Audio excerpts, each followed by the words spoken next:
বাংলাদেশকে নিয়ে ষড়যন্ত্রের জাল বুনতে এখনও থেমে নেই ভারত। সময়ে অসময়ে তুচ্ছ তাচ্ছিল্য যেন দেশটির নিত্যদিনের ঘটনা।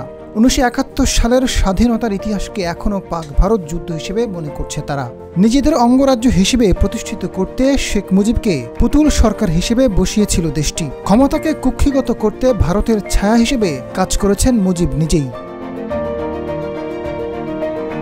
এদিকে শেখ মুজিব ক্ষমতার মসনদে আজীবন টিকে থাকতে বাকশাল কায়েম করার চেষ্টা করে। তবে 15 আগস্টের পর বদলে যায় প্রেক্ষাপট। স্বপ্ন ভেঙে তছনছ হয়ে যায় মুজিবের। এতে বাংলাদেশের উপর আধিপত্য কমতে থাকে ভারতের। কিন্তু আঠার মতো লেগে থাকে ভারত, যে কোনো মূল্যে তাদের অনুগত সরকারকেই বসাতে হবে। স্বাধীনতার পর থেকে বাংলাদেশের দিকে চোখ রাঙাতে নানা অপচেষ্টার কমতি ছিল না ভারতের। মুজিব কন্যা হাসিনা যতবার ক্ষমতায় আসে ততবারই সীমান্ত জুড়ে চলে ভারতের আধিপত্য। এমনকি খেলার মাঠেও দাদাদের খুশি করতে হয়েছে। বহু ক্রিকেট ম্যাচে হারানো হয়েছে বাংলাদেশকে। তবে বেশি প্রভাব বিস্তার করেছে গেল 15 বছর। ভারতের মোদী সরকার আর হাসিনা যেন ছিল একই সূত্রে গাঁথা।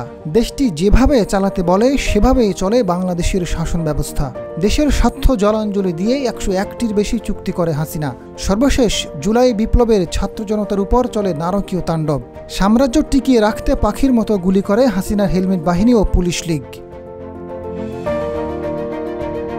হাসিনাকে ঝেঁটিয়ে বিদায় করার পর চলতে থাকে ভারতের নানামুখী ষড়যন্ত্র।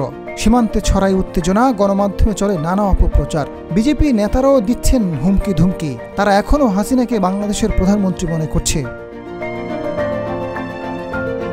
এতদিন ভারত পাকিস্তানকে তাদের চলচ্চিত্রে নানাভাবে হেয় করে আসছে। তবে বাংলাদেশের কাছে নাকানো চুবানো খেয়ে এবার নতুন করে তাদের চলচ্চিত্রে বাংলাদেশ নিয়ে শুরু করেছে মিথ্যা গল্প কাহিনী। সম্প্রতি মুক্তি পাওয়া একটি মুভিতে দেখা গেল নতুন এক শেখ মুজিবকে। অভিনেত্রী কঙ্গনা তার ইমার্জেন্সি মুভিতে মুজিবের একটি চরিত্র রেখেছেন। মুক্তির আগে যদিও সেই চরিত্র সম্পর্কে কিছুই জানা যায়নি। বিষয়টি নিয়ে মুখে কুলুপ এঁটেছিলেন কঙ্গনা। সিনেমাটি মুক্তির পর দেখা গেল শেখ মুজিবের একটি চরিত্র রয়েছে। সেখানে বাংলাদেশের স্বাধীনতা ও সার্বভৌমত্বকে খর্ব করা হয়েছে। এতে তুলে ধরা হয়েছে ভারত বাংলাদেশকে জন্ম দিয়েছে।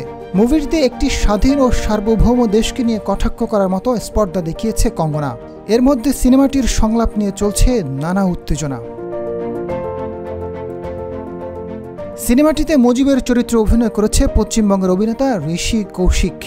মুভির সংলাপে মুজিব বলছেন, भारत माता ने हमारे मातृभूमि बंगाल को जन्म दिया है।